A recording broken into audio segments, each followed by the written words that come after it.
finish this. But baby, have you noticed we've been up all night? Up all night. Uy, wala crying. Ayaw pagilagdi.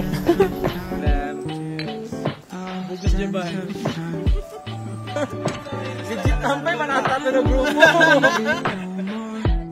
Never really felt this before. Won't you tell me how you feel? 'Cause I'm staring at the ceiling, wondering if you make me. Finally, I am now here, standing with you in this beautiful place. And I'll be saying these promises to you in front of our parents and all the people who loves us.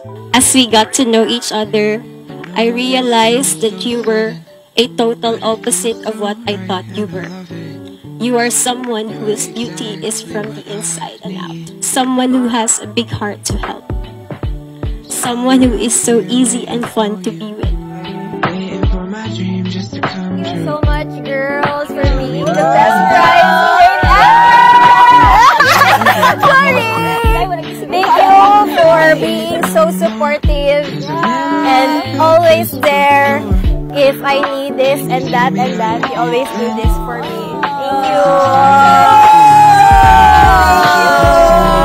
Thank you! Top absent ka always, Dad. Thank you, Dad. Thank you, Dad. Come be my reality, reality. Yeah, my reality. Reality. My whole reality.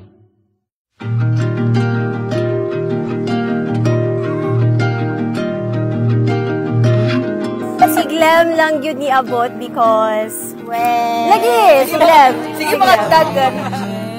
She makes things, everything beautiful. Charot. The year was 2008 when we first dated. We were so young back then, but I already knew that my life for you was special. You've captured me with your beautiful smile. You've amazed me with your confidence. You made me feel all the butterflies in the world. You are my first, my one and only. And I'm feeling like it was something I won't lose.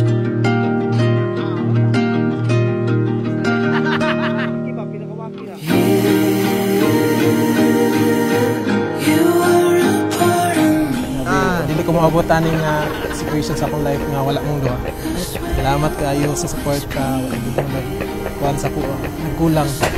Di naman kakaroon ulit tawo. Kinahanlan. May asawa ka naman.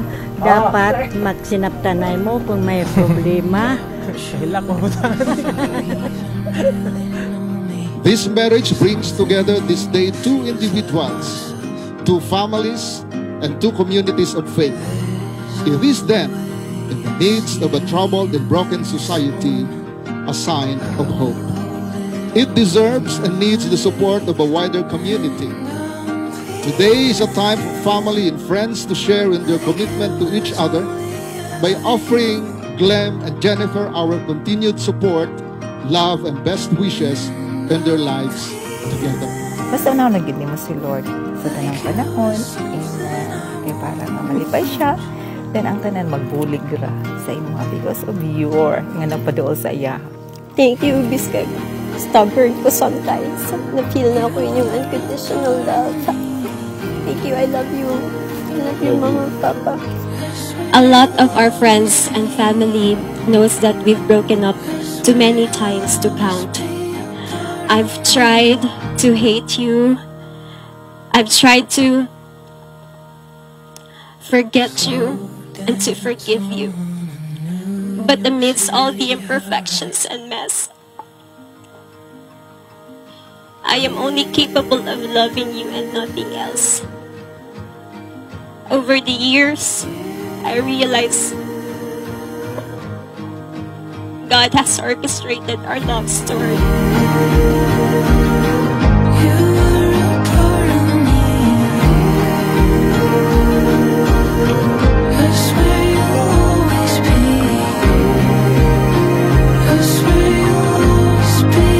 waiting this for 14 years, but now it has finally come. But before you can express your love to your bride, you have to lift the veil first. Today, I vow to be your loving and faithful husband for the rest of our lives.